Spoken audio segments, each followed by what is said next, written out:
Come see this thing 1550, Watering the Swamp, Barn Squared, one smallish video essay. This is a series where I summarize rantatonne posts made up of at least 3 things I've read, seen, or heard. First question, is the Fed keeping the swamp from drying out? Thomas Jefferson once wrote that the tree of liberty must be refreshed from time to time with the blood of patriots and tyrants. It is its natural manure. Well, right now in the United States of America, there is a watery entity that is stifling the sorts of liberty that the patriots may be able to achieve without it, and continues to drown the future prospects in inflation and debts. That is the Federal Reserve, the central banking system in the United States of America that was established in like 1913. As with other sociopolitical organisms created by the state and its functionaries, it is a collective made up of individuals. Those individuals in it have their own preferences and things that inform how they actually act. There's some people who are just convinced that the Fed is needed for positive things. All we gotta do is put the right people in there and then they will fund and support our policy. And when it gets to a situation like right now with Trump, he's like, we need the Fed chair out because he's not following what they're doing. He's too partisan. But no, the entire system needs to be removed. The state itself is carcinogenic to a healthy body politic. It creates these tumors that kind of grow. But when you're sick, when you're ailed by something, you can't afford to just let that thing keep growing. You normally need to have that pain and address it and be like, I need to do something about it. Fed policy leads to inflation that feeds these tumors, and the debts it takes out leaves the body politic intoxicated and unable to actually identify the harmful actions it takes in the present. And in this first section, there's a few videos talking about the Fed with different information about it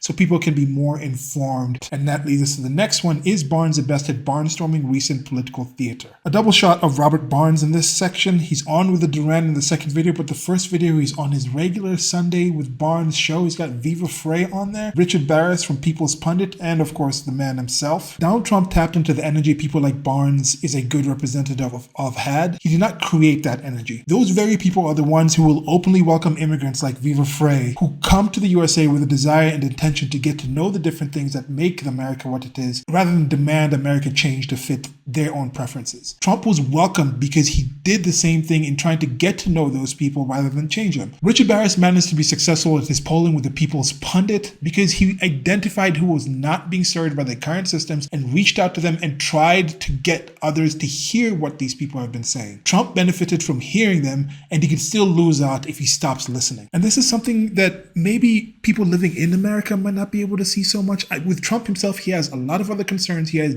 access to a lot more information than I have, than we have. So maybe he's seeing things in different points of views. But he needs to understand like the criticism that's coming in is coming from a good place of people that care. Don't just wave people off like, oh, there's conspiracy theorists. And then last one, where are the moonshot sequels? This last section features the Vintage Space's video essay, The Moon, Why We Haven't Been Back. You know, there are some conspiracy theorists who say like, okay, back then people just, they shot it on some soundstage and maybe the tech was so old and people weren't as familiar with these techniques, so like they couldn't cover it anymore. People would figure it out now. No, but I think people actually went to the moon. The state had to move away for various reasons and didn't have the ability to restrict the ingenuity and drive to actually get there. And I don't buy that whole, oh, the state couldn't hide this thing. On the contrary, a successful stage play, be it political or otherwise, is one that convinces the audience that what's going on the stage is all there is to see. But what they're really hiding is that the aliens on the dark side of the moon told them not to come back.